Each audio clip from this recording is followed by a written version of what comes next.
Good evening, everyone. Welcome to you all in this room and to everybody in the overflow. My name is Paul Peppis. I'm the director of the Oregon Humanities Center, and I want to welcome you to this, the first in the OHC's year-long series of lectures on our theme, Humanities. And you can see that the human is in a different typeface than the ities. So let me explain to you the cleverness behind that. Our speakers on this theme will explore a multiplicity of perspectives on the humanities as traditionally understood, fine arts, literature, philosophy, classics, religion, as well as on various and varied aspects of human experience and humanness. But before I introduce our speaker for tonight, I just have a couple of quick announcements.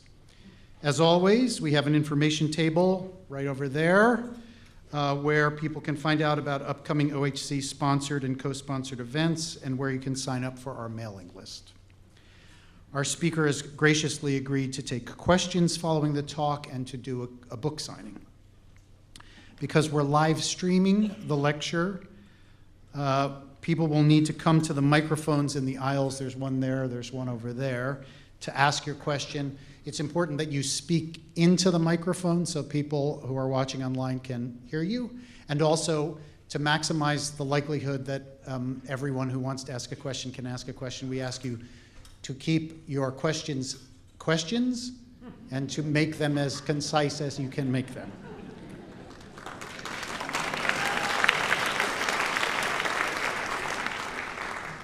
I also need to give my customary thanks. First, many thanks to our collaborators in EMU Event Services and the Center for Media and Educational Technologies for their logistical and technical support.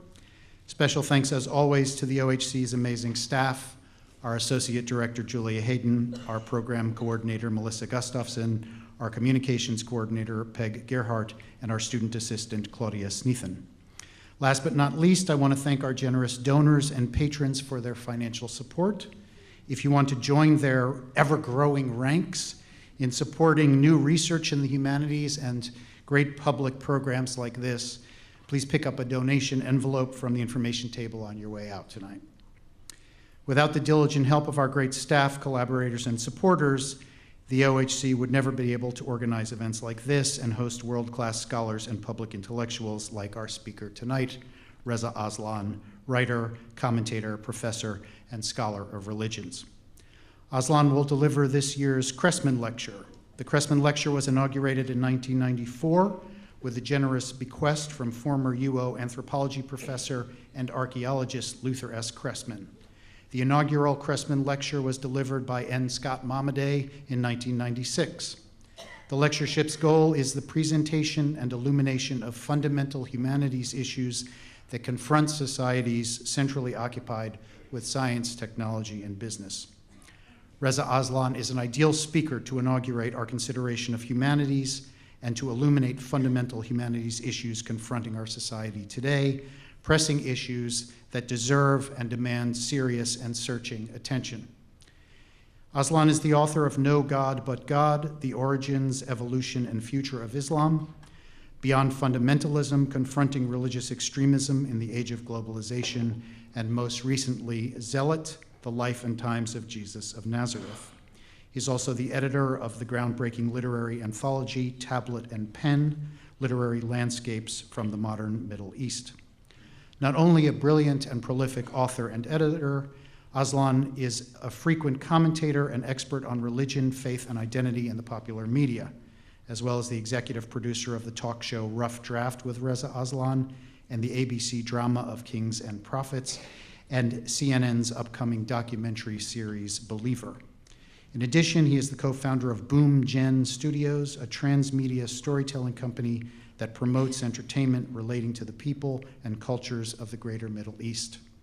In all he does, Reza Aslan brings a probing and provocative intelligence determined to illuminate and respond productively to some of our most urgent questions, challenges, and crises. In tonight's Evening with Reza Aslan, he will speak to us about religion, identity, and the future of America. Please join me in welcoming Reza Aslan.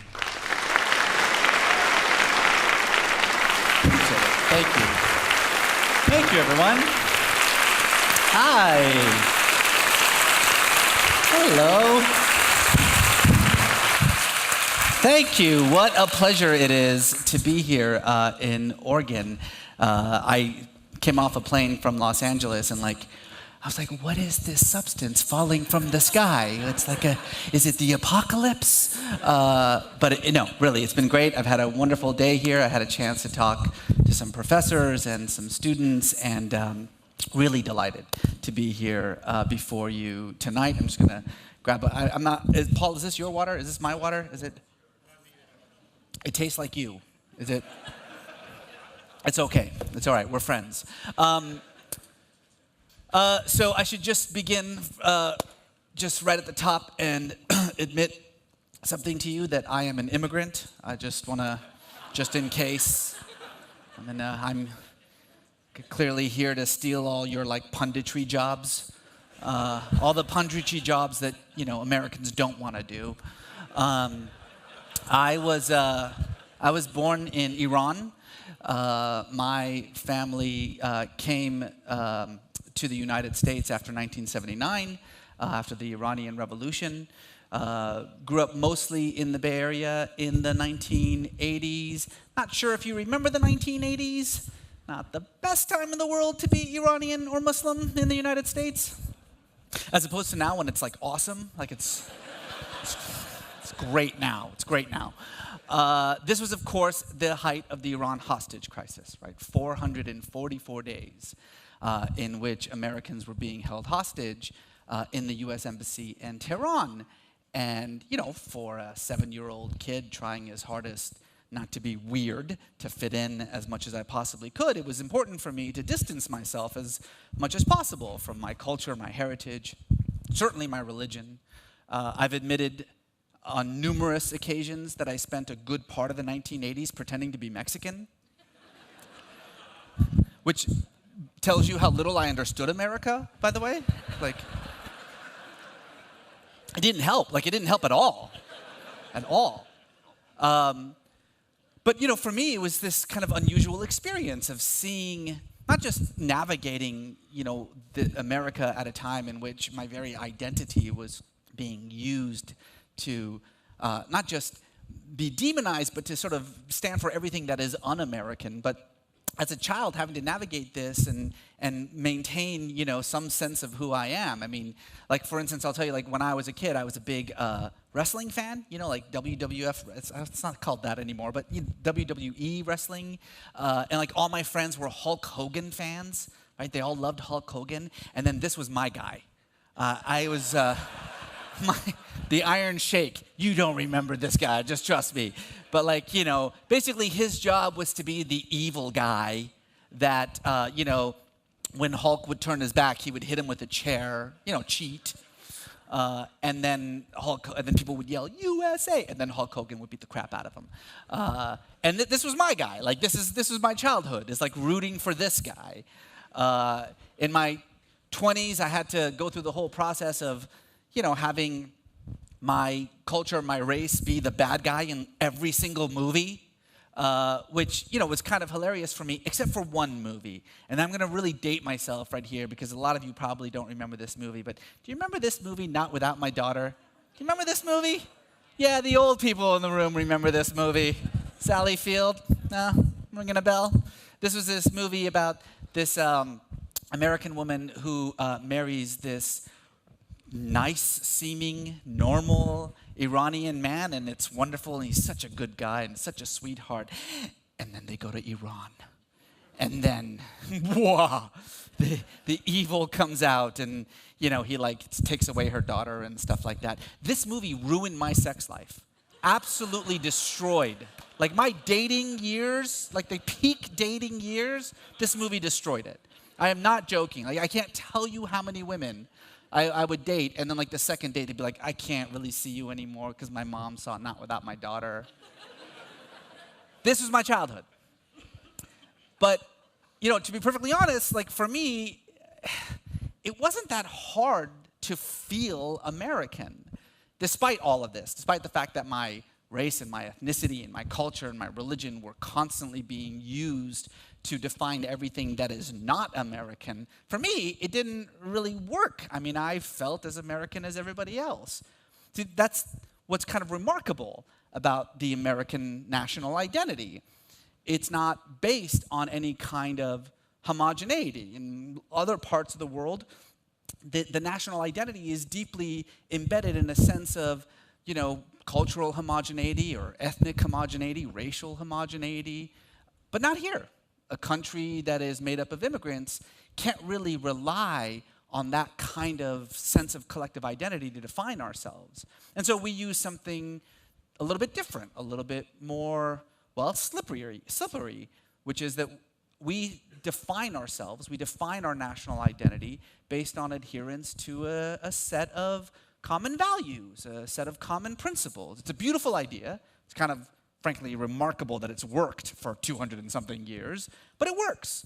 Simple. Doesn't matter what color you are, doesn't matter what ethnicity you are, doesn't matter what culture you are, it doesn't even matter what language you speak. As long as you accept these set of principles, these set of values, you're as American as George Washington. And for me, as a kid, that worked just fine.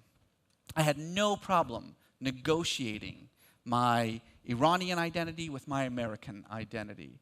And this, by the way, was true even after 9/11. I mean, I think so much has happened in the 15 years or so since the attacks of September 11th, 2001, that we've kind of gotten this collective amnesia about what exactly the world was like in that immediate aftermath.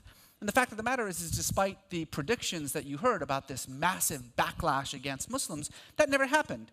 Yes, there were individual cases of violence against Muslims, but insofar as this notion that the country would turn against its American Muslim citizens, that didn't happen.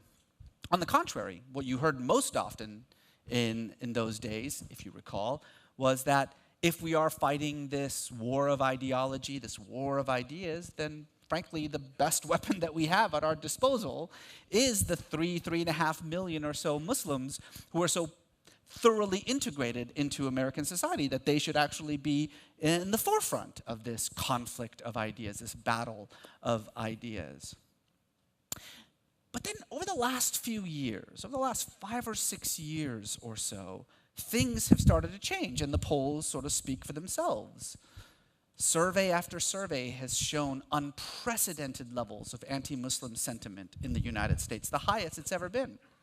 In fact, the negativity ratings among Americans for Islam is now 10 to 15 points higher than it was in the immediate aftermath of the worst attack on American soil since World War II. 10 to 15 points higher. You have now more than half of Americans saying that Islam and American values are in conflict with each other. Half of Americans saying that Muslims themselves are just simply un-American. This is a comment that you hear a lot now. I mean, if you look at, for instance, what's happening right now with the whole Colin Kaepernick protest, right? What I found amazing about that is that immediately after that protest became known, Colin Kaepernick was labeled a Muslim. Instantly, he was labeled a Muslim. Oh, well, of course he's protesting against the United States. He's Muslim. He's not Muslim, by the way. He's Christian, as he said repeatedly. But the fact that immediately the thought is, if he's doing something that is, quote, un-American, then he must be Muslim. Now, 55% of Americans have an unfavorable view of Islam. Interestingly, I just want to say one thing that I think is kind of remarkable. That number actually dipped. It was, until about 5 or 6 months ago, more than 60%. Brookings did a new poll and found that it had dropped. And do you know why it had dropped? Because of Donald Trump. Because people were getting so disgusted with Donald Trump that it actually boosted slightly, just a little bit. But we'll take it. We'll take that 5%, just a little bit. It changed the views that Americans have towards Muslims. Now, you look at these numbers and you can understand why we are in the place that we are now, particularly in this election season. And I don't want to spend a lot of time talking about Trump, mainly because when I do so, I sort of throw up in my mouth a little bit. I'm not interested in Trump. I'm not interested in Donald Trump. What I'm interested in is in what he represents. which is something different. I want to talk about not Trump, but Trumpism. Trump himself is an orange-faced clown. This is a man who is an inveterate liar. He is an unapologetic fear-mongerer. He is a misogynist of the worst kind. And he is an absolute, utter racist. An absolute racist. Okay? These are not value judgments. These are not value judgments. These are facts based on decades of accumulated evidence. And every one of us in this country, every one of us in this country is going to have to one day answer to future generations when they ask us, what did you do when this happened? Okay? Every one of us. But that's not what I'm here to talk about. But it's not. By the way, do you know what kind of person has to say the words, I am the least racist person in the world? A racist. That's who has to say that. Trump himself is an aberration, but what he represents is very real. What he has done is tap into a very real and legitimate fear that we cannot deny or just brush aside because of his bombast and idiocy.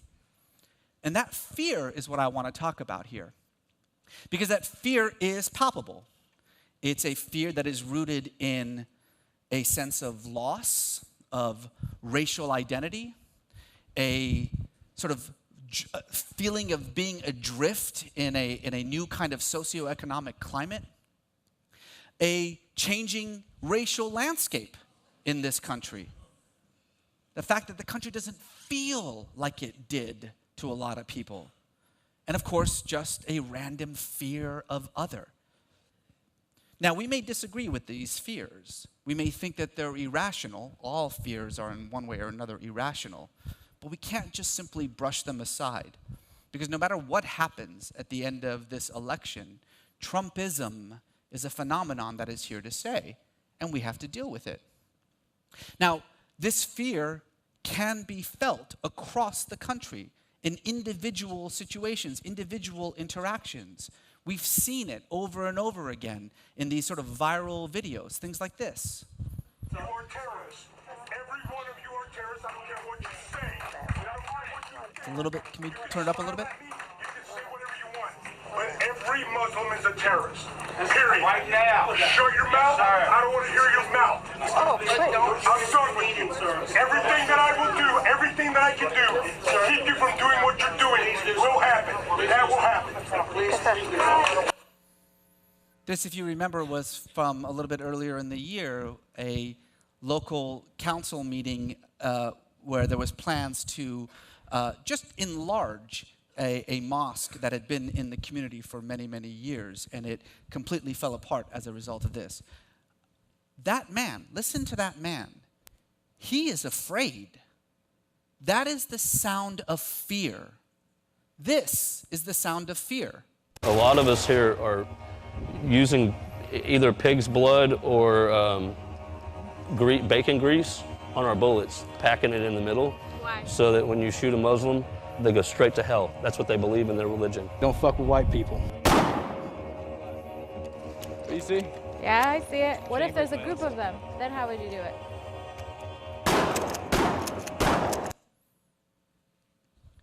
Again, no matter how shocked you may be, what you have to understand is that what you are seeing is palpable fear in action. And that fear, of course, has certain consequences. We've seen it throughout the country. 2015 actually set a record for the number of mosque attacks in this country. We're still calculating the 2016 numbers, but it seems as though we may actually exceed the number in 2015. And this includes mosques that have been burned down, mosques that have been vandalized.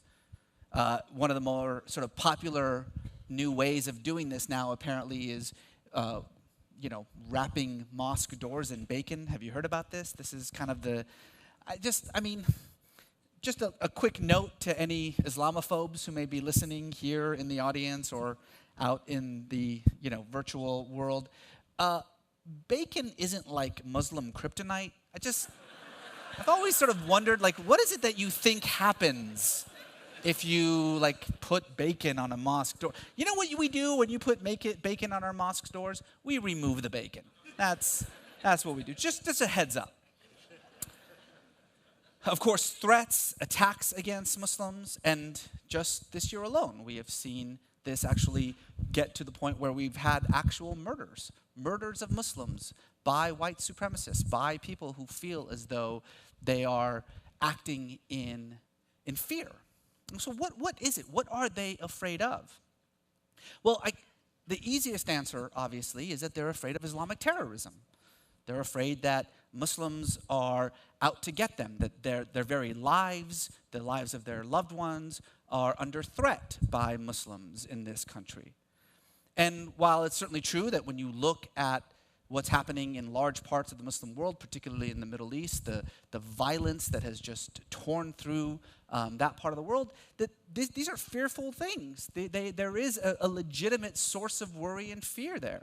And for years, we thought to ourselves that, well, at least that's something that's happening over there, that it doesn't really affect us here in the West. But now we know that that's not the case.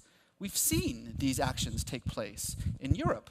We've seen them in Paris, in Brussels, even in my neighborhood, in San Bernardino, in California. Now, when confronted with this kind of reality, there's usually two responses to it. There are those who say, yeah, but this doesn't have anything to do with Islam. And there are those who say, not only does it have to do with Islam, it is Islam. But both of these views miss a fundamental point. On the one hand, I absolutely understand the sentiment that any community of faith has when confronted with radicals and extremists within their community, to distance themselves, to say, well, that doesn't have to do anything with me. That's not part of us. You hear this all the time. And so I get it that Muslims, when they're confronted with something like this, say, well, but that's not Islam. Those aren't Muslims. I totally understand that sentiment. It's just not true. Because you see, a Muslim is whoever says he's a Muslim. It's kind of simple as that. That's it. If you say you're a Muslim, you're a Muslim. The end. If you say that you are acting in the name of Islam, we should take your word for it. It's not helpful to pretend that that's not the case.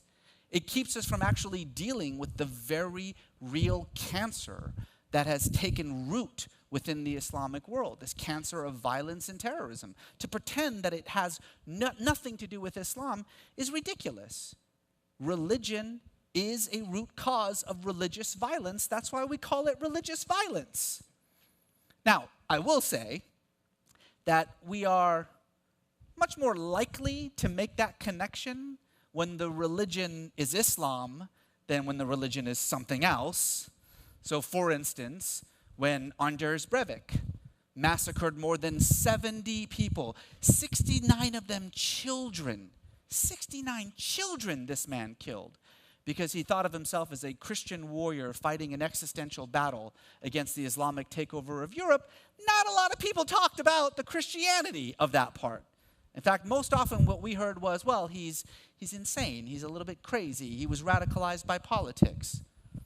When Robert Deere walked into a Planned Parenthood clinic because as a devout Christian, he thought he was saving unborn babies' lives and shot up the place, killed an Iraqi veteran, nobody, as far as I know, talked about the role that his religion played in that act of religious violence. So I'm cool with actually blaming Islam for Islamic violence, as long as you're willing to blame other religions for acts of violence carried out in that religion's name. It is something that we have to keep. It is something that we have to remember, because the only way that we can actually confront it is to deal with it in its reality. Now, that is a far cry, obviously, from saying that this is actually the full expression of Islam. I mean, it's one thing to say that ISIS are Muslim, because they say they are, and that's the only thing that makes you Muslim, is you saying that you are. It's a whole other thing to say that Islam is ISIS. And I think that's where the other side gets it wrong. Because if Islam is ISIS, then I need to understand why it is that the vast, vast majority of ISIS's victims are Muslims. Actually, a little more than 4% of those people killed by ISIS are non-Muslim. That means 95.5% of all of ISIS's victims are fellow Muslims. And, by the way, it's not just that the vast majority of ISIS's victims are Muslim, but the people who are on the ground right now fighting back against ISIS, it ain't us. The people who are on the ground fighting back against ISIS, risking their lives, are also Muslim. So if ISIS is Muslim, and the people that they're killing are Muslim, and the people who are fighting ISIS are Muslim, what does that actually say about Islam? Nothing that we can make some sort of easy generalization about. Both of these polarized views about the role of religion in religious violence need to be avoided. We do have to recognize that there is a problem, but we also have to figure out a way to deal with that problem without demonizing an entire religion and everybody that follows it. That said, it is true that this fear that I was talking about is palpable. And let's be honest, many people in this room, you sitting here in this room, you watching at home, many of you are actually threatened by terrorism in this country. Just not Islamic terrorism. You see, the San Bernardino shooting that occurred last year, December of 2015, was the 355th mass shooting of 2015, a year that ended with 372 mass shootings. There are only 365 days in the year. Those mass shootings included 2 that were perpetrated by Muslims. You are in this country more likely to be shot by a toddler than you are to be killed by an Islamic terrorist. According to the FBI, you are more likely to die at the hands of faulty furniture than you are to be killed by an Islamic terrorist. Your lazy boy is more deadly to you than ISIS. That's what I'm trying to tell you. Okay? So yeah, there is a very real threat of terrorism in this country. It's just not Islamic terrorism. Ask the Department of Homeland Security. Not only since 2002 have far, far more Americans been killed by right-wing anti-government terrorism than by Islamic terrorism, but the Department of Homeland Security says that right-wing terrorism is its #1 threat in this country. And by the way, 74% of all law enforcement agencies in this country agree. There is a real threat of terrorism in this country. It's just not Islamic terrorism. And by the way, I just want to be clear, these numbers don't even tell the whole story. Do you know why? Because terrorism is a wastebasket word. That's a polite way of saying bullshit. Terrorism is a bullshit word. It's a word that says far more about the person using it than about the person being described. You don't believe me? Let's go through some of these examples. Dylan Roof. Dylan Roof, radicalized by his anti-government, right-wing, white supremacist ideology, walked into a church in South Carolina, killed 9 people, including an elected government official. Guess what? The FBI said, that's not really terrorism. It didn't count. Wade Michael Page, again, radicalized by his right-wing, white supremacist ideology, walked into a Sikh temple, opened fire, killed 6 people because he thought they were Muslim. So not only is he a murderer and a bigot, he's an idiot. Guess what? The FBI refused to classify that as terrorism. Doesn't count as terrorism. Robert Stack, oh my goodness, this guy. Andrew Stack. This guy wrote a 10,000-word manifesto, an anti-government screed that ended with him declaring that the only legitimate response to this government is violence. He then got into a plane and flew that plane into a government building, killing a government agent. Guess what? It's not really terrorism, according to the FBI. It was not classified as terrorism. Pastor Robert Duggart. This guy ring a bell at all? Last year, he was arrested by the FBI because he had put together an elaborate plan to drive from his home in Tennessee, where he's a pastor, to a city in upstate New York called Islamburg. Yeah, there's a city in New York called Islamburg. Let it go. Where he had planned to, using guns, bombs, and machetes, slaughter as many Muslim men, women, and children as possible. He had already stockpiled the weapons. He was ready to go. The FBI was monitoring him, and they arrested him. Obviously, he wasn't charged with terrorism. You already know that part. You know what he was charged with? Making an interstate threat. And by the way, the judge threw out the charge because he said, well, he made a threat, but there's no reason to think that he was going to actually go through with the threat. Apparently, the only way that this would have actually counted is if he would have actually slaughtered some men, women, and children. Then they would have said, well, okay, now we know that the threat was real. This man is at home watching TV right now. Now, let's just play a fun little mind game, shall we? Let's pretend instead of, Robert Duggart, the Christian pastor from Tennessee trying to kill Muslims in New York, let's pretend this was Imam Duggart, yeah? A Muslim chaplain from New York trying to kill Christians in Tennessee. You think he'd be at home watching TV right now? No. Terrorism is a bullshit word. It's absolutely meaningless. And even with that truth, the Department of Homeland Security says that far, far more Americans have been killed by right-wing terrorists, by white supremacist terrorists, by anti-government terrorists, than by Islamic terrorism. You are not under threat by Islamic terrorism in this country. It is not going to happen. And yet, this is the overwhelming fear of the vast majority of Americans, a large swath of this country. Why? How does that happen? Well, it's not really about Islam. You see, when I said earlier about the miracle of the American identity and about how what's truly astonishing about it is that rather than creating it through some kind of ethnic or cultural or racial homogeneity or religious homogeneity, instead it's built on this notion of acceptance of a set of values, a set of principles. I mean, it's beautiful. It's a beautiful thought.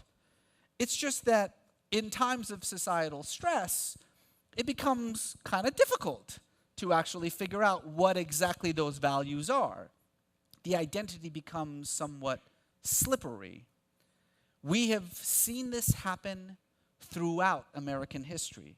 Whenever we are confronted with a period of societal stress, of great societal stress, it becomes more and more difficult to actually define what it means to be American. It's a crisis of identity. And as most of you know, when you are in that kind of position, the easiest way to identify yourself is in opposition to an other. It may be difficult to say what it is to be American, but it's really easy to say what it's not. It's very easy to just simply point to an other and say that is representative of what it is to not be American. This has happened throughout our history. Think back to the end of the 19th century. We had a period in the United States of such extreme anti-Catholic hysteria that we actually passed federal laws in this country curbing Catholic migration. It was perfectly mainstream political rhetoric to say that you could not be both American and Catholic. How could you have loyalty to both the Pope and the President? You can't be loyal to both the Vatican and Washington. We actually started to go into convents, because we just assumed that Catholics were stockpiling weapons. This notion, this anti-Catholic sentiment actually resulted in the rise of a political party, the Know-Nothings. You guys read about that in your history books. The Know-Nothings, a political party that came pretty close to winning an election for the presidency. A party that was predicated mostly on this notion that the Catholics were an insidious force within American society, that they were a fifth pillar, that they didn't look like us, they didn't talk like us, they didn't worship like us, that they were not us. And of course, within a generation or so, Catholics were as much a part of the cultural and religious fabric of the United States as anybody else. The same thing happened again in the interwar period. There we saw a level of anti-Semitism unlike anything that this country has seen before. As bad as anti-Muslim sentiment is in this country, it absolutely pales in comparison to the kind of anti-Semitism that we saw in the interwar period in this country. You had people like Charles Coughlin, Father Charles Coughlin, the most popular tent revivalist preacher of his time, going city to city across this country, warning about the Jews as Christ killers. Coughlin's movement was ultimately disbanded by the FBI when they discovered that he was stockpiling weapons in anticipation of this final battle against the Jews. You had paragons of American ingenuity, people like Henry Ford. Henry Ford, right, the icon of American business and entrepreneurship, also despicable anti-Semite, who published the Protocols of the Elders of Zion in his newspapers, like it was news, and then forced his dealerships around the country to sell it. You had people like Charles Lindbergh, right, one of the great American heroes, talking about World War II and even the Holocaust as some kind of Jewish conspiracy to force America into a war, to rid us of our sovereignty. And frankly, a lot of the comments from that period sound familiar. Nearly 2/3 of Americans said we should not bring in Jewish refugees fleeing the Holocaust. Why? Because they were an insidious force here to transform America. They didn't look like us. They didn't act like us. They didn't pray like us. They were not us. Again, of course, generation or so later, Jews are as much a part of the religious and cultural fabric of this country as anyone else.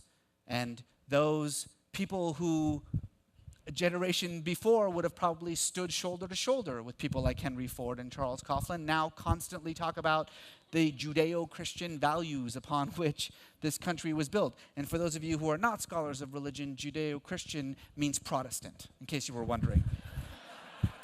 Yeah, I've never in my life have I heard a Jew say those terms. How did that happen? How did we go from these sort of anti-Catholic hysteria to Catholics being a part of this country? How did we go from the anti-Semitism of the war period to where we are today? I'm not saying that there isn't anti-Semitism today, but it's certainly not in the mainstream as it was back then. Well, we do know that the same process will probably take place with Muslims, that a generation from now we'll look back at this period with the same sense of embarrassment, the same sense of shame that we look back at these periods. That's guaranteed. The question is how? How do we get there? Well, I'll tell you how we don't get there first. And this is a little bit tricky because oftentimes when I talk to, universities, I'm usually talking to very well-educated people, often fairly liberal. And I think those of us in that camp tend to have this kind of notion, this preconceived notion that bigotry is a result of ignorance, right? That if you're a bigot, it's just because you're ignorant. That's why. And if we could just, educate you, give you information, give you the knowledge that you need to stop being a bigot, you would change your mind. If you're bigoted towards black people, or if you're bigoted toward Muslims or Jews or whatever, it's just because you're ignorant. You're just a lack of information. That's the issue at play here. It's a really beautiful idea. It's just not true, unfortunately. I mean, I know a lot of bigots, and many of them are pretty well informed bigots. Let's just put it that way. Bigotry is not a result of ignorance. Bigotry is a result of fear, right? We're back to fear again. Bigotry is a result of fear. And the problem with fear is that it's impervious to data, right? No amount of information takes away fear. I've got 5-year-olds at home. I mean, there is nothing I can do to convince them that there isn't a monster under the bed. We could turn on the lights. We could crawl under there. It doesn't matter. If they think that there's a monster there, there's a monster there. No amount of information can actually puncture this sense of fear, whether it's irrational or not. Let me give you another example. A large swath of this country, to this day, still believes that Barack Obama is a Muslim. To this day. Let me ask you something. Do you think that there is anything that Obama could do to change their minds at this point? Is there any amount of information, anything at all at this point that he could do to actually change that perception among that broad swath? I mean, Jesus Christ himself could come down and be like, he's with me. And it wouldn't matter. It wouldn't matter. Actually, to be honest, for a lot of them, they'd be like, yeah, I'm going to take a Jew's word for it. I mean, come on. You know. Jesus was a Jew. Did that come as a surprise to some of you? It's like, we'll talk about that later. Fear is impervious to data. And we're seeing this very clearly with this phenomenon of Trumpism. One of the most interesting pieces of information that has come out of this election when it comes to those people who support Trump, and people support Trump for a whole host of reasons. But one of the things that's really fascinating is that we've discovered that his support is greatest in those provinces. What am I telling? Like we're in Canada.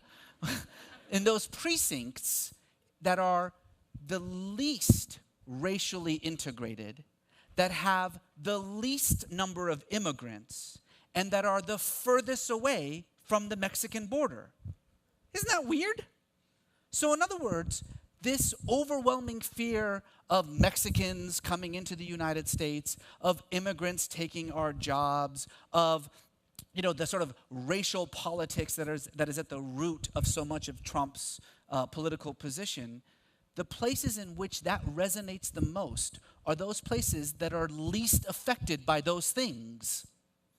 And while that may sound sort of contradictory, for social scientists, it makes perfect sense. We actually have a term for this. We call it contact theory. Contact theory is just a kind of fancy way of saying that it's not about data. It's not about data. Data doesn't change people's minds. The only thing that changes people's minds is relationships. That's it. And it makes sense if you think about it. Because if you are afraid of something, information doesn't change that fear. The thing that changes it is being confronted with that fear. These polls that I showed you earlier that show this incredible spike in anti-Muslim sentiment across the country over the last few years, again, far, far higher than it was even in the aftermath of September 11th. What these polls have shown consistently when they've been broken down is that the single greatest determinant to a person's views about Islam, it's not their politics, doesn't matter if you're Republican or Democrat, it's not their religion, doesn't matter if you're evangelical or whatever, it's not even where you live in the country, whether it's the north or the south, a red state or a blue state. Those are not the determinants. The single greatest determinant about your views towards Islam is whether you know a Muslim or not. That's it. It's as simple as that. If you know one Muslim, the Washington Post discovered, if you know one Muslim, it cuts in half the negativity rating that you have towards Islam. Obviously. I mean, this isn't like rocket science, right? Because if you know a person, then you can't see that person as the other anymore. You can't use that individual to define yourself against any longer. Because if you know that individual as a human being, instead of as some kind of identity marker, as a nationality or an ethnicity or a culture or a race or a gender or a sexual orientation or a religion, if you know them as an actual human being, then it becomes difficult to recognize, it becomes difficult not to recognize yourself in that person. You can't use them as an opposing pole any longer. I experienced this in my own life. I'm married to an amazing, wonderful, very famous and like earth-shatteringly good Christian woman, Jessica Jackley, for those of you who are interested, founder of Kiva. Yeah, she's the best. And, you know, when we met, you know, we realized that despite the fact that we had different religions, that we shared the same values. We just, you know, expressed those values through a different set of metaphors. And so once we learned each other's metaphors, it was very easy. It's like people always talk to us about, like, how does that interfaith marriage work? And it's like, well, it's like if you're a German person and you marry a French person, you learn French, she learns German, and it's fine. Like, what's the big deal? And it's the exact same thing for us. However, there was this one little hiccup, which is that when we met and we fell in love and we decided that we were going to get married, she had to tell her mom. And her mom, she comes from a very conservative, evangelical Christian family in the Midwest. Her mom, when she found out that we were going to get married, what's the polite way of saying it? Freaked out. I think that's the polite way of putting it. She actually said to my wife, she's like, oh, honey, I don't know if I want my grandchildren to grow up around all that violence. I make fun of her about that every day, by the way. And it's an understandable sentiment that she's expressing, because as she herself openly admitted, she had never in her entire life met a Muslim, ever. She'd gone her whole life. She said to me very clearly, the only Muslims she had ever seen in her life were the ones that she saw on Sean Hannity. So there you go.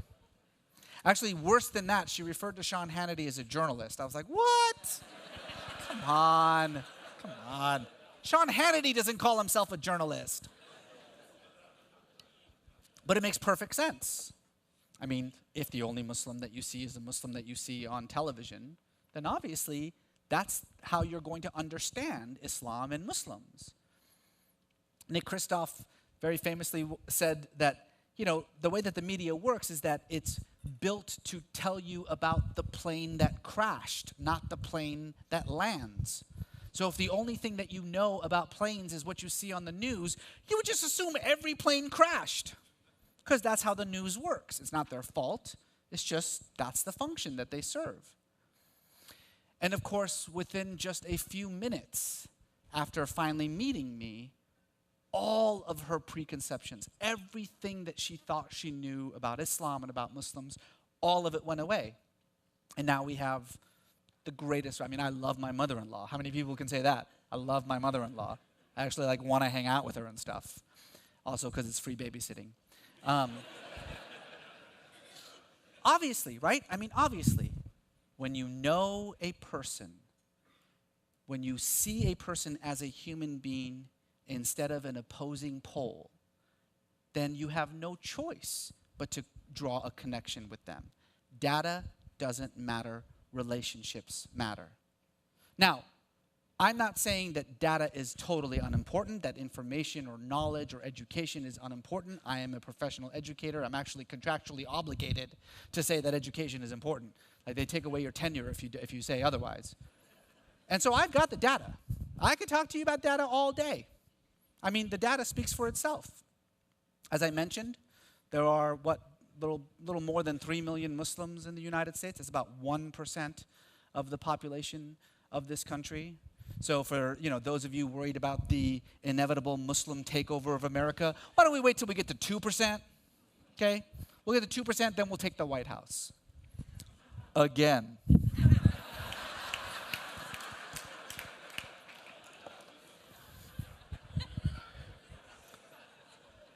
Nearly 6 out of 10 Muslims in this country are first generation, which indicates that this is more than just about Islam. This is about anti-immigrant sentiment, right? I mean, let's just be clear for a moment here that the first Muslims in the United States came here before there was a United States. There were slaves that were brought here on slave ships. So the Muslim footprint in the United States is much older than this country itself is. But there has been, over this generation, a large influx of Muslims from Muslim majority countries, so that now we're in a situation in which 6 out of 10, nearly 60% of Muslims in this country are first generation. 70% of Muslim immigrants are citizens. That's the highest rate of citizenship of any immigrant community in the United States.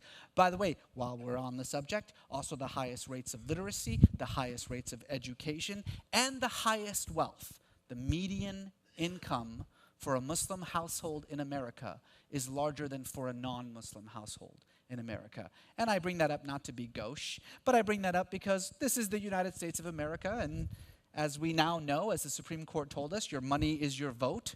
And so that's a very large voice in this country that I think hasn't been tapped. What about this issue of violence, right? Most Americans believe that Islam is unique in that it promotes violence in a way that other religions don't. Well, it turns out that the people at Gallup decided to put this to a test in 2010. They asked a number of religious groups in the United States 10 questions. All 10 had to do with the role of violence. In every single question, Muslims were the least likely of any religious group to accept the use of violence in combat or non-combat situations. In every category, this is just simply one of the questions about the use of violence against non-combatants. In every single category, Muslims were the least likely to accept violence in combat or non-combat situations. In fact, the only group that came even close were the atheists, which makes sense. Poll after poll in this country shows that the most moral community in the United States are the atheists. So let that sink in for a minute, okay? Seriously. Let that one sink in. But again, I got data. I could do this all day. I could sit here all day giving you graphs and figures, but it doesn't matter. It doesn't matter. Because honestly, the only data point that matters is this one. 68% of Muslims, 68% of Americans, I'm sorry, don't know any Muslims. Say they've never met a Muslim, like my mother-in-law. Which, by the way, I find a little bit hard to believe. I mean, have you been to a doctor? Chances are he's a Muslim. It's like really the only thing we're allowed to do, like doctor, engineer, lawyer, that's pretty much it. But it's important. It's important to think about this. Nearly 70% of Americans say that they have never actually met a Muslim. Nearly 90% have never been to a mosque. These are the only two data points that actually matter. Because what this shows is that we are in an uphill battle in this country. That if we do actually want to get to the place where we were with Catholics after the 19th century, Jews after the interwar period, that if we want to get to that place, then that responsibility falls on every one of us. By the way, I just want to make it clear that I'm not advocating that the Muslims in the room like go around introducing themselves to people. Like, don't go knocking on people's doors, especially right now. Don't go knocking on people's doors and introducing yourself. This is not an open carry state, right? I don't think so. No, I didn't think that for a moment. No, that's not what I'm saying. What I am saying, however, is that this puts an enormous burden on every one of us, everybody in this room, to figure out for themselves what kind of country they want. Demographers tell us that we are about 10, 15 years away from being the first nation in the world to be majority minorities. I mean, think about that for a minute. The first nation in the world to be majority minorities. This is what the United States has always been. Our strength, our power comes from the unity that we find in our diversity. But that notion, that promise, is in the hands of everybody. Each one of us has to be a representative for the country that we want to live. If it's relationships that changes minds, that changes perceptions, not data, then each one of us is responsible for making that human connection with each other, with the other, whether it's Muslims or whether it's gays or whether it's blacks or whether it's Mexicans, whatever the case may be, whoever the other is, every single one of us is tasked with going out and making that connection, because otherwise we're going to end up living not in the America that we have been promised for 2.5 centuries, but the America that is being threatened by Trumpism and this fear that is gripping so much of the American public. Thank you very much.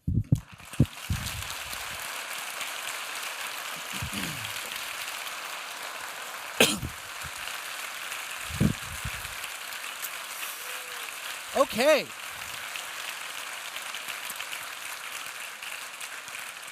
So we have 2 mics, right?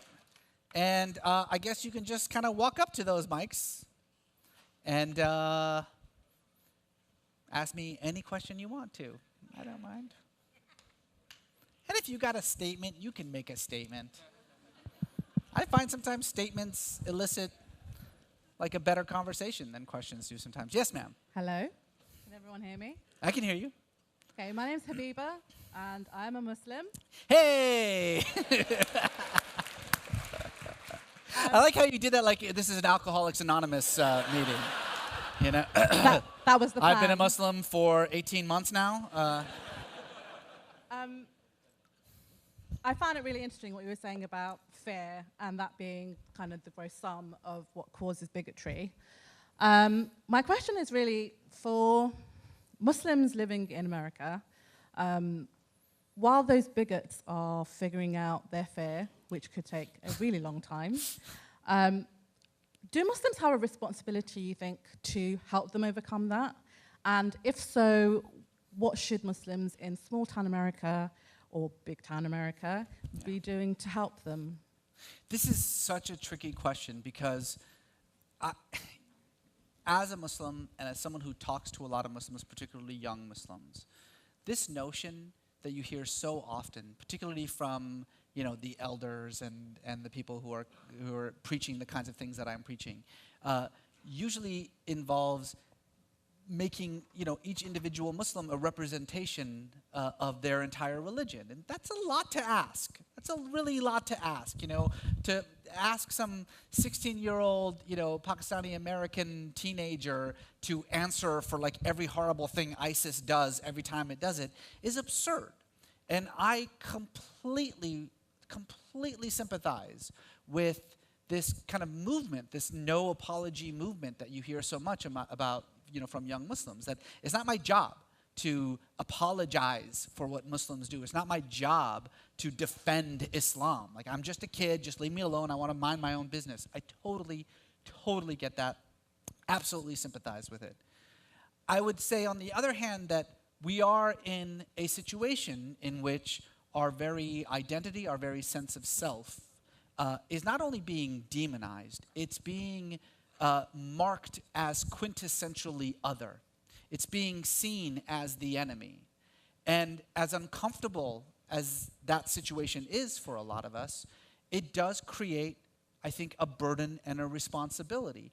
Not to engage in theological arguments with people. That's not what I'm talking about. Not to sit here and try to explain the socio-political context of the rise of jihadism in Iraq and Syria. Like, that is not your responsibility. But it does mean that who you are as an individual, the values that you project in your day-to-day life, have a far greater meaning than just your individual experience. That how you comport yourself, how you relate to the people around you, particularly those who don't share your ethnic or your religious identity, actually bears an enormous amount of weight on the way that perceptions in this country are formed. So what I would say is, if you are a Muslim, and if you feel that your very sense of self is under siege, and you do want to change the way that your community, your country understands and perceives you and your culture and your faith, the best way to do that is to just simply be yourself, to be the person that you are, to express the values that are at the very heart of your faith tradition. That in and of itself can create a sea change in this country. Is it a lot to ask? Yeah, it is. It is a lot to ask. But at the same time, I think that we are in extraordinary times, and it's really difficult to avoid.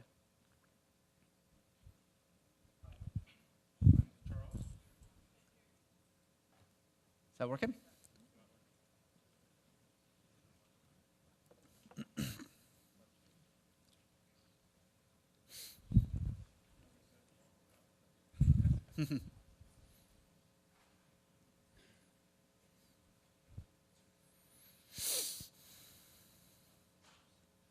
We'll just use one mic. That's fine. Oh, maybe it's you, Charles.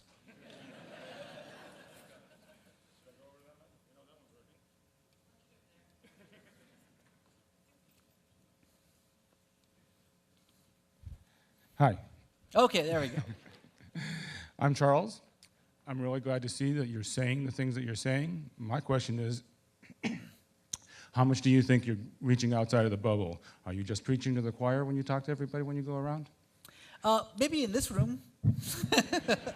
I mean, look, I know where I am, but I mean, this is a message that I give no matter where I go. I mean, whether I'm speaking to conservative audiences or more liberal audiences. I mean, you know, I spoke at a school in Texas just last week. That when I, you know, mentioned what a piece of monkey shit Donald Trump is, pardon me, the response was quite different, as you can imagine. As you can imagine. But nevertheless, you know, I mean, I think that this is a message that resonates with people because, look, what I love about this, one of the things that I really love about this country is the extraordinary sense of patriotism that you find regardless of whether you are on the left or on the right. There is a sense that there is something special here. Yeah, we muck it up a lot. We muck it up a lot. But the idea that we have something that at the very least we try to hold on to, something extraordinary, something unlike, something utterly unique, something that has led us to this place where we are about to reach this incredible milestone. And by the way, if you want to really, really understand how crazy that statement that I made was, that we're about to become the first nation to be majority minorities, if you really want to understand how insane that is, take a second and try to think of what the second nation will be to reach that milestone. France? Well, maybe.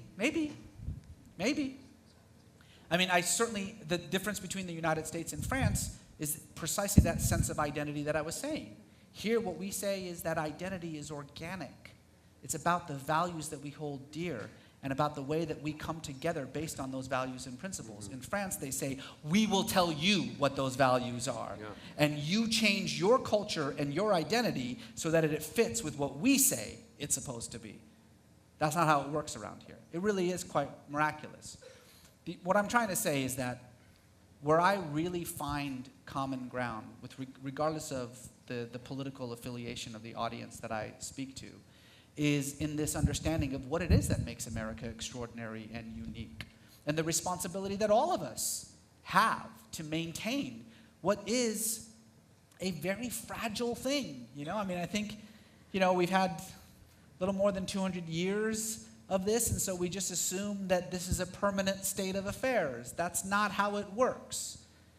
And so we have to constantly be struggling to maintain that sense of unity in our diversity. And that's an argument that I think that most Americans, regardless, again, of where they fall in their politics, that's an argument that resonates with them. Yes, sir. Hi, I'm a persona. The first time I saw you was on the Bill Maher show. Oh, yeah. before I read your book, so there's always a little bit of magic to see the person in real life after I see on the street. So thanks for coming. You mentioned France before. I grew up in Europe. I moved to the United States 2 years ago, and I try to tell the Americans, in France, the equivalent of the Hispanic immigrant is the Muslim immigrant. Perfectly said. So I would like you to, if you can, I think the way you explained Islamophobia in the United States from a historical perspective was very logical to me. In France, I do feel that people are more exposed. They do have more contact with the Muslim religion. It's the primary minority. And yet, we are seeing that the National Front Party is doing very well. It's growing. How do you explain that they have this contact, Yeah. and yet this sentiment is growing? No, it's a really good question. I think you said it really well at the beginning, that when you look at the experience of Muslim immigrants in Europe, not just in France, but in Holland, in Germany, in the UK, when you look at the Muslim experience there, it's so vastly different than the immigrant experience in the United States, right? If you're a Muslim from a Muslim majority state who immigrated to the United States, you did so because you could. That means that you had the education and the wealth necessary to actually get here. Whereas the immigrational patterns in Europe for Muslims was vastly different. The majority of Muslim immigrants and their children are from, the post-war period. These were Muslims from Algeria and Morocco and in Egypt and Tunisia who were brought into Europe as guest workers and were tasked with the responsibility to clean up the devastation of that war. They were never, ever given an opportunity to actually integrate into European society. On the contrary, they were purposely herded into ethnic enclaves. Yeah. They weren't given an access to citizenship. This may sound weird from an American perspective because, if it doesn't matter how, what your ethnic background is. If you're born in the United States, you are instantly an American citizen. It doesn't matter if, your mother showed up 3 seconds before you were born. You were as American as anybody else. That's just how we do it here. That ain't how it's done in large parts of Europe. In Germany, until they changed the law in 2010, in Germany, if you were born in Germany, if your father was born in Germany, but your grandfather was born in Turkey, you're not a German citizen. You actually have to apply for German citizenship. When you are in a situation in which you have, and then by the way, of course, there's the poverty, right? That the wealth of the American Muslim community is so much higher than it is for the Muslim communities in Europe, which is why I think your explanation that if you really want to compare immigration patterns between Muslims in Europe and in the United States, then what you're really looking at is Mexican immigrants and immigrants from other parts of Latin America. That is a much more apt comparison. That has resulted, of course, in a sense of really a lack of identity for a lot of Muslims, a feeling that they don't belong, that they are not welcomed in Europe. Many of these Muslims were born in Europe, and so they don't have really any connection to the country of their culture, whether it be Pakistan or whether it be in North Africa, and so they feel completely adrift. They don't belong here, they don't belong there. The reason why the siren call of these transnational jihadist groups like ISIS and Al-Qaeda resonates so much among European Muslim communities and doesn't at all among American Muslim communities is precisely because it comes with this well-packaged sense of identity. The argument that a group like Al-Qaeda makes is, well, the reason you don't feel either British or Pakistani, either Turkish or German, either Algerian or French, is because you're none of these things. Your identity is defined solely by your religion, your membership in this global community, and so therefore your responsibility is solely to this global community. It's a very powerful, very appealing message that you can understand why it resonates among young people.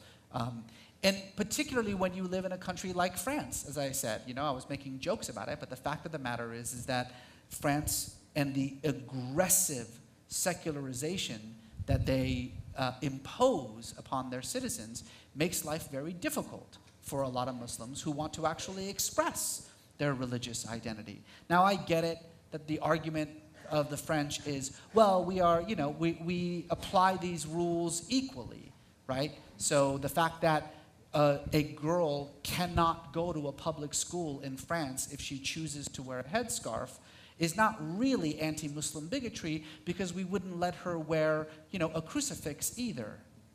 Yeah. What? A crucifix you can put on a shirt, but a headscarf is impossible to hide.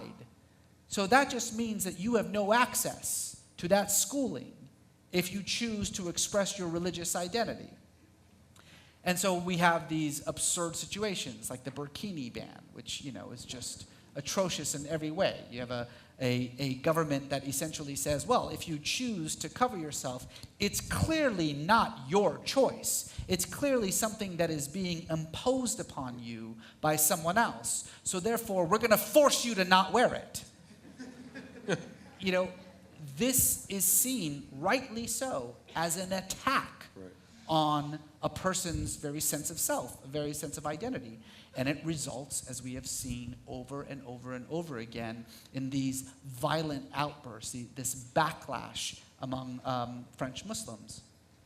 That is a problem that is quite unique to the European Muslim experience, and one that really doesn't apply in the United States. As I said, it's very easy, regardless of what your race or religion or your ethnicity or your background is, to feel American, because all you have to do is say, yeah, I agree with these things, these ideas, and I will make it my own, but I'm as American as anybody else. If a French person can't even tell you what it means to be French, how does a French Algerian figure that out, right? So I think that's the real issue here, is it's a different kind of identity crisis. Thank you very much. Yes, Hi, thank you. That was wonderful. My name is Jonathan, and Jesus, Muhammad, and Moses walked into a bar. That's not where I'm going with this. Only two of them got served. Right. Exactly. Well, Muhammad on this after hours. So my question's about Jesus, actually. I'm interested to know how your relationship with Jesus through historical research, your personal relation, how has that influenced your view of America, the laicite, the common culture of America, the civic religion of America is Christian, maybe not the official religion. As a Jew, I've struggled with that my whole life. I'm interested to know how you deal with Jesus, and is he right for you, in what way, and what? I just want to hear your relationship with Jesus. Well, I think some of you may know that when I was in high school, I joined an evangelical youth group and converted to a particularly conservative brand of evangelical Christianity, and then kind of made it my mission to preach the gospel as I had heard it to anyone, whether they wanted to hear it or not, frankly. And when I went to college, I decided that I was going to do this for a living, that I was going to study the New Testament for a living. And it didn't take long for me to recognize that pretty much everything that I thought I knew about Jesus was incorrect. If not incorrect, then incomplete. And as I often say, I was introduced to a different Jesus. I had been familiar with the Christ of faith, but I had never met the Jesus of history. And the only thing that I can say is that the Jesus of history was way more interesting to me. Being confronted with this poor, and when I say poor, I mean like poorest of the poor, marginal, Jew from the backwoods of Galilee, like the equivalent of what we would refer to as a country bumpkin, who, with the power of his charisma and his teaching, managed to gather a movement, a small movement, but a movement nonetheless, of the dispossessed, of the marginalized, of the weak, of the left behind, a movement that was seen as such a threat to the greatest empire the world had ever known, that he was hunted down, captured, tortured, and executed for the crime of sedition against the state. Call him Bob. That sounds like the most interesting man in the world. Like, forget about, everything else that has been said about Jesus. Like, if that's the only thing you know about him, that's a guy worth knowing. And so I think for me, when I was confronted with that person, I just thought, that's the person I want to know. That's the person that I want to follow. And although I abandoned Christianity and went back to Islam, I think I sort of became even a more devout follower of the Jesus of history than I ever was of the Christ of faith. And, you're right that there is, Jesus is, as I've discovered recently, it's a touchy subject. Just a little. Apparently, people take Jesus kind of seriously. But, we live in a country that is 70% Christian, right? 7 out of 10. 7 out of 10 Americans are Christian. 7 out of 10 Americans are Christian. Maybe more. I'm just going to let that sink in for a minute here. 7 out of 10 Americans are Christian. Really? Because that's what Pew says. 7 out of 10 Americans check the box on the Pew form that says they are Christian. I want to ask you a question, and I know I'm going off topic here for a minute, but this is important. Do you think 7 out of 10 Americans go to church on a regular basis? Do you think 7 out of 10 Americans read the Bible? Do you think 7 out of 10 Americans can tell you anything about Jesus except that he was born in a manger and died on a cross? No. This is an instructive moment here, because the vast majority of that 70%, when they say, I am a Christian, they are making an identity statement, not a faith statement. This is true of all religions. Religion is first and foremost a matter of identity. It is not a matter of beliefs and practices. I am not saying that beliefs and practices are not important. They're just secondary. When someone stands up and says, I am Christian, I am Muslim, I am Jewish, I am Buddhist, I am Hindu, they're not making a faith statement, they're making an identity statement. And as a matter of identity, that statement is wrapped up with all the other factors, all the other markers of your identity, be it your nationality or your ethnicity or your race or your gender or your sexual orientation or your politics or your class or your socioeconomic position. You cannot divorce your religion from those things. Religion has never existed in a vacuum, and it just doesn't. Every single one of us that associates with a faith community does so by enwrapping that sense with everything else that makes us us. That's why if you get two people to read the exact same piece of scripture, they will walk away with two radically opposing views. In this country, both slave owners and abolitionists not only use the same Bible to argue their viewpoints, they use the same verses. They use the same exact verses. If that is not an indication that religion is just a matter of identity, then I don't know what is. Right. Thank you. Sorry. I got to start. I'm going to make this faster. Sorry. All right. Hi, my name is Alex. I'm a freshman and a religious studies major here at the U of O. Yay! Yeah. So my question is, what can religious studies majors and people of my do to kind of help the current climate and help the current situation of Muslim Americans? Great. I can answer this very quickly because I said it earlier today.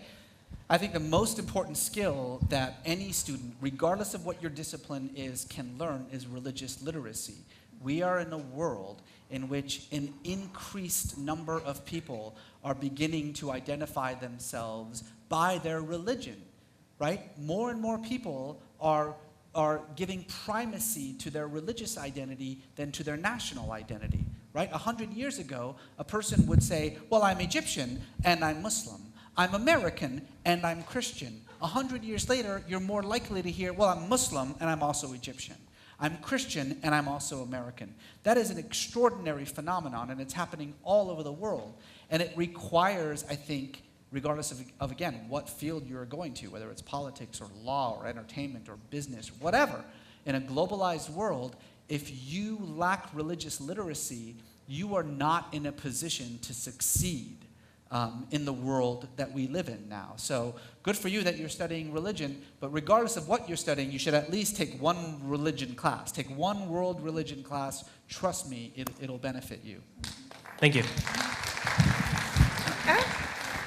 Thank you so much for coming tonight. I'm the art conservator at the Jordan Schnitzer Art Museum, and we're preparing to do Sandow Burke's American Quran. Oh, great. Which you wrote an essay, which Yeah. I was introduced to you. And we're facilitating conversations with students and the community as well. So I thought if you could take a few minutes to kind of expand your thoughts on your essay, and also if you could sort of give us a direction. I mean, your speech kind of answered it, is build relationships. So tell me, where is this and when? Oh, the Jordan Schnitzer, which is right behind us. Okay, the Jordan Center, okay, and when? And it'll be in January, right, Debbie? In January. Okay, January 21st, Jordan Center. Can you come? Do you want to come? I'll see. If you have not seen this amazing exhibit, American Quran, you've got to see it. It's remarkable. What Sandow has done is take an ancient tradition, which is the written form of the Quran, the handwritten form of the Quran, translated it into English, and then added it's incredible art from that's representative of Americana, like, monster trucks and like, in-and-out fast food chains, and it's beautiful, it's remarkable, it's so powerful. But I think what's truly amazing about it is that whether he was aware of what he was doing or not, he is essentially walking in this sort of well-trodden path, this notion that the Quran has for 14 centuries been transformed by every community that encounters it. And the way that he has done this, by taking these sort of images, these glimpses of, what we think of when we think of America, and juxtaposed it with the words of the Quran, it's remarkable. I mean, I'm just going to give you the whole advertising for this. So January 21st, the Jordan Center, American Quran, don't miss it. Thank you. Yes? Hi. So this is something that perplexes me. I'm going to probably have to say that gentleman is, because these poor people have to leave. So I'm going to do these two, and and then maybe you and I can have a conversation afterwards. Is it a good one? All right, okay. Okay. So, can I go? Yeah? Yes. All right. So despite all the hatred and fear and violence toward Muslims and other immigrants in America, so many still choose and want to come here. What is it that makes America so appealing? I know, like, way back in the day, it was the American dream. Anybody could become anything. It was the melting pot of the world, all that. But that doesn't seem like what it is anymore. What still makes it so appealing? Yeah, mostly monster trucks and In-N-Out. Yes. Good answer. The bulk of it. No, look, it's a very serious question, and I do have a very serious answer, which is the free exercise of thought.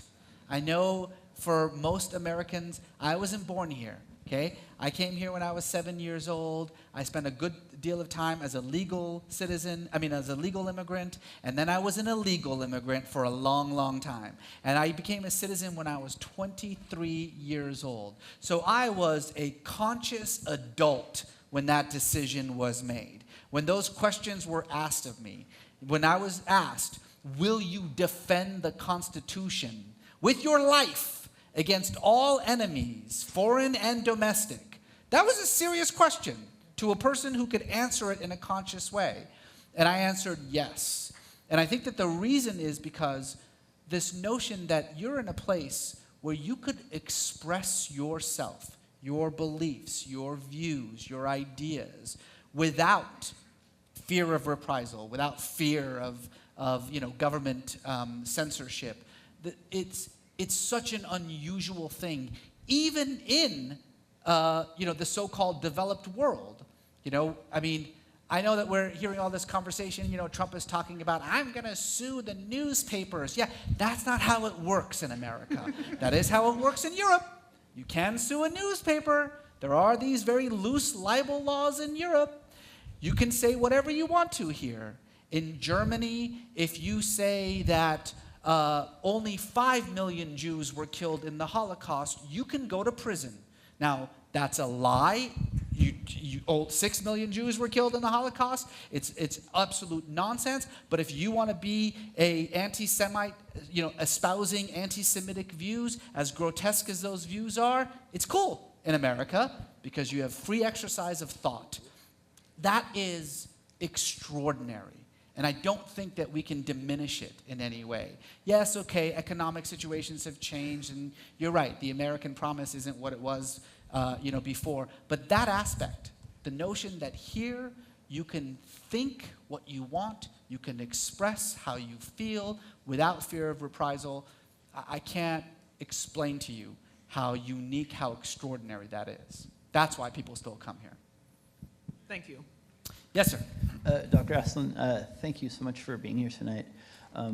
I first just wanted to say, sorry for the little fanboyness, but no God but God is one of the reasons that I came to Islam, so thank you. Oh, fantastic, thanks. And my question for you is, what books are you reading right now?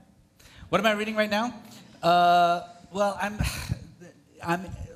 2.5 months from turning in a book, so I don't read anything. I don't enjoy anything.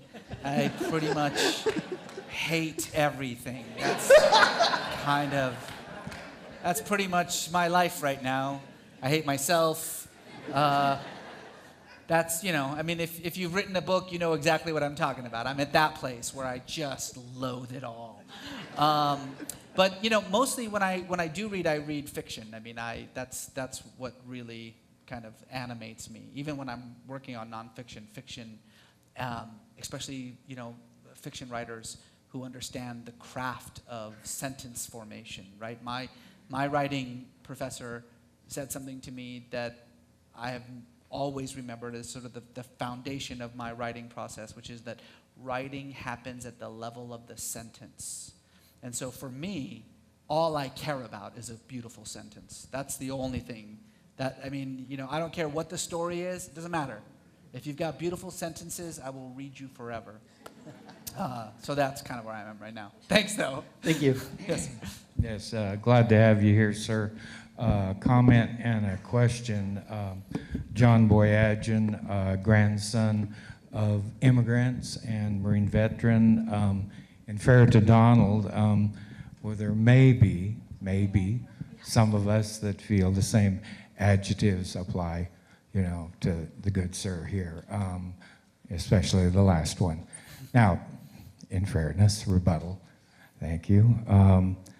And the question is, what, in an honest response, and I'll list the Islamic countries, what would happen to you if you were to preach religious freedom, freedom to build churches, synagogues, freedom for women in the countries, Islamic countries of Iran, Afghanistan, Ethiopia, Saudi Arabia, Libya, Egypt, Somalia?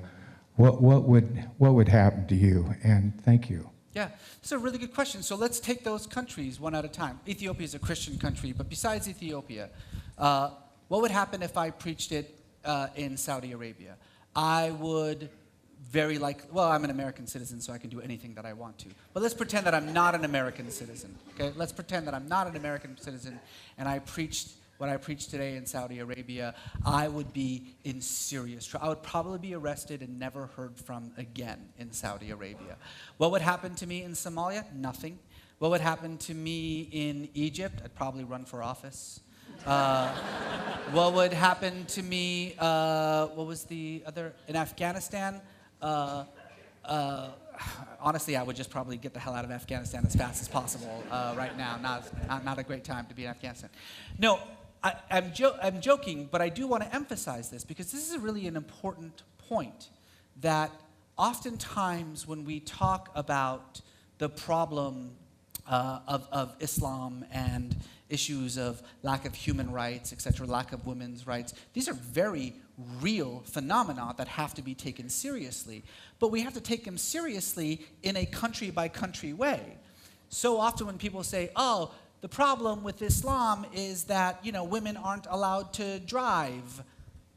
Well, yeah, there is a country, that's true. There is a country among the 30 or 35 or so Muslim majority countries in the world in which women cannot drive. And yet, there have been 9 times in which Muslim women have been voted as president or prime minister of Muslim majority countries. So, you know what I mean? Like, you have to recognize that there is a problem with Saudi Arabia. That's true. That's true. But to then expand that problem and make it a problem with the Islamic world is ridiculous. Iran is a great example.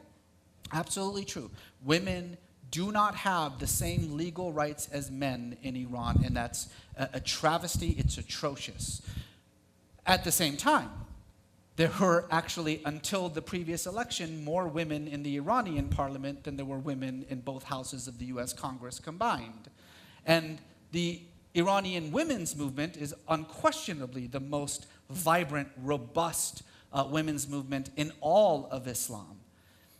All of this is to say that while we cannot ignore the fundamental fact that there are Muslim majority countries in the world in which there is a lack of human rights, in which women do not have the same legal rights as men, that is a true statement, and we can't brush that aside. To pretend that Iran is Turkey, or that Saudi Arabia is Indonesia, or that Pakistan is Malaysia, is absurd. And so we do have to recognize that, and by the way, if we are actually interested in doing something about it, we really have to recognize it. If it's just a rhetorical point, that's one thing. But if you actually do want to address the problem of women's rights in Saudi Arabia, or women's rights in Iran, then it behooves us to not confuse these national problems, these state problems, and these issues that are so much tied with local customs and cultural practices with the larger question of Islam and human rights, or Islam and democracy, or Islam and modernity. I mean, let's not forget that 1/3 of the world's 1.5 billion Muslims live in democracies, that the world's largest Muslim country, Indonesia, is a democracy, that the world's second largest Muslim country in the world, Turkey, is a democracy, that we can't just simply continue to make generalizations about Islam based on these 2 or 3 very real, very horrific examples of oppression of women, oppression of minorities, oppression and lack of religious freedoms that we have in places like Iran and Saudi Arabia, etc. Hi, this is Jonathan. I was wondering, when people who are not Muslim are trying to critique the radicals in the Muslim community, but try not to alienate the people who are Muslim, who we want to be our allies in the same fight. We don't want to create an us versus them. We want to, hey, I know that you're not the bad guy. It's this guy. But we are critiquing certain things about your beliefs that this person is using to justify his actions. No, look, I think that there is absolutely nothing wrong with critiquing beliefs, with critiquing practices. Of course you should do that. If you disagree with any kind of ideology, you should critique it. There is a difference, however, with critiquing a belief or a practice and labeling an entire community as the same, equating every member of a community with the radicals and the extremists of that community. It's actually not that difficult to do. I mean, we have these conversations all the time where people say, oh, well, if you criticize an abhorrent practice in Saudi Arabia or in Afghanistan or Iran, you're immediately labeled an Islamophobe. No, you're not. What is who is labeling you an Islamophobe for saying that women should be able to vote in Saudi Arabia? Nobody is doing that.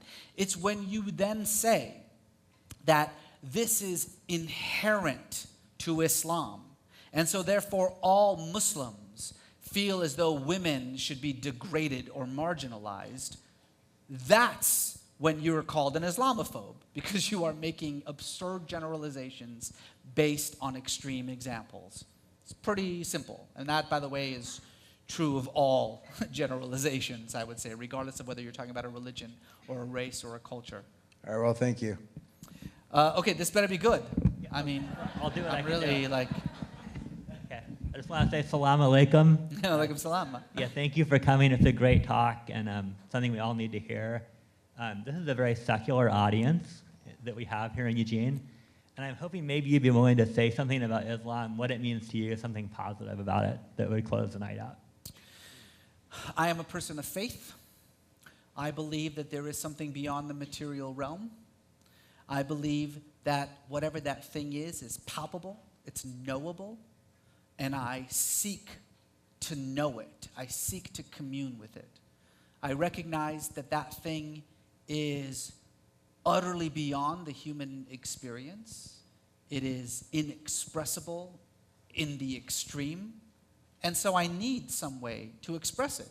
I need some way to talk about it. I need some way to think about it.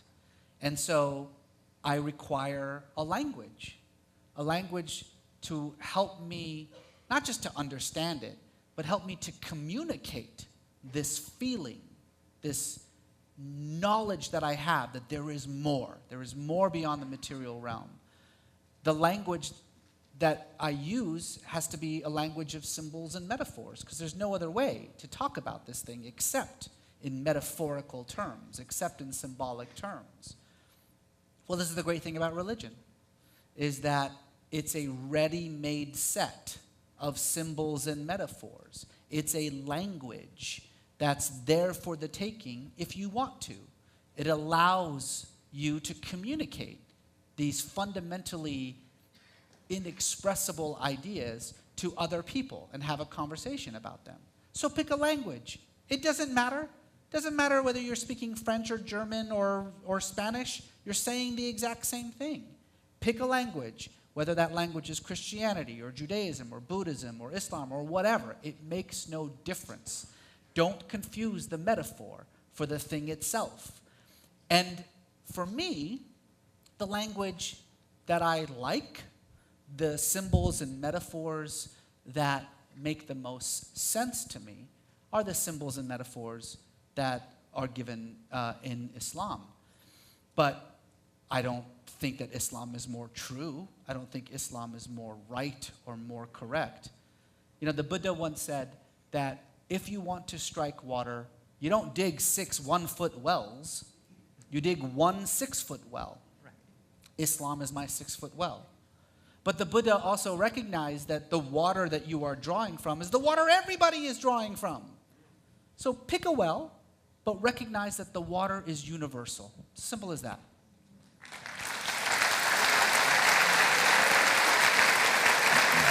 Okay. I feel like, I swear this is going to be quick. Now, you know that the #1 rule is like walk away when you get applause. Like, thank you. That's it. Thank you very much. But I'm sticking around for you. I'm sticking around for you. Yes, sir. I appreciate that. Assalamu alaikum. Walaikum salam. How are you? My daughter is 13 years old. And right now she's really passionate about debate. And she aspires to be a U.S. president, hijab and all. Yeah.